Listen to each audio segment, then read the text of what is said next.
एक स्त्री के जीवन में आने वाले बदलाव सिर्फ हार्मोनल नहीं होते।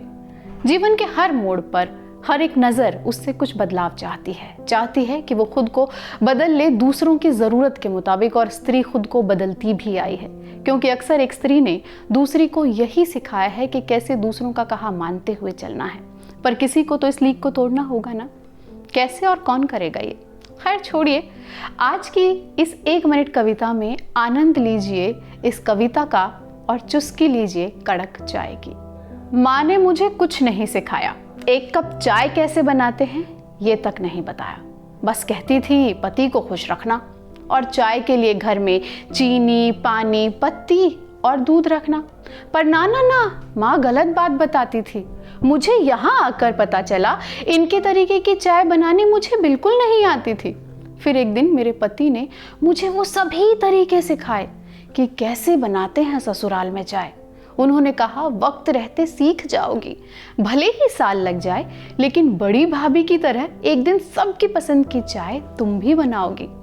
उन्होंने चाय की रेसिपी थोड़ी थोड़ी रोज बताई, लेकिन मुझे वैसी चाय बनानी कभी नहीं आई।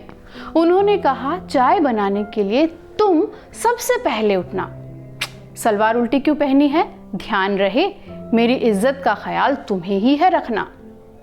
रसोई की ओर कदम जरा दबे और धीरे पड़े, बाहर तेरा बाप नहीं है मेरे बुजुर्ग और बड़े। ये क्या, पल्लू को सिर के ऊपर रखो, जरा तो बड़ों का लिहाज करो। कहाँ चली जा रही है फूहड़, सलवार के पीछे दाग लगा है, एक तो इस औरत को अभी तक इन दिनों का हिसाब नहीं। कितनी गंदी सी लगती हो, देवर से बहुत चिपकती हो। किचन में फोन लेकर क्यों जाती हो? चाय बनाती हो या कोई दूसरा कांड रचाती हो? मेकअप बहुत करना है, इतना किसके लिए संवरना है? खैर छोड़ो, तुम अब सीखो ससुराल में चाय कैसे बनाते हैं। सबसे पहले आत्मसम्मान का पैन तेज आंच पर चढ़ाते हैं।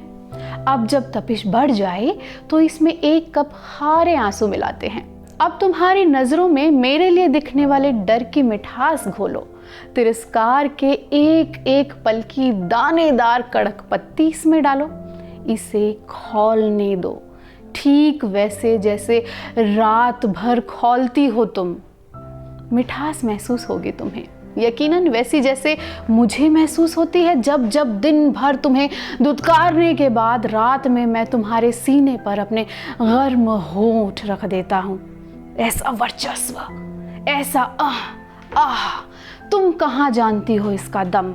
चलो बहुत हुआ, अब छलनी छलनी हो चुकी अपनी अस्मिता से इसे छानो और ले आओ।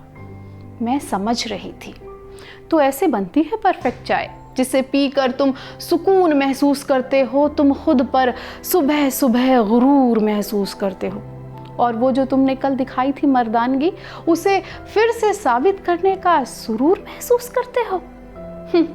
वो कुछ इस तरह मुझे चाय बनाने की रेसिपी बता रहा था और खड़ा खड़ा जाने क्यों सीना ऊपर करे मुस्कुरा रहा था। मैंने बस यही कहा, सुनो, तुम्हारे लिए चाय मैं कभी नहीं बनाऊंगी।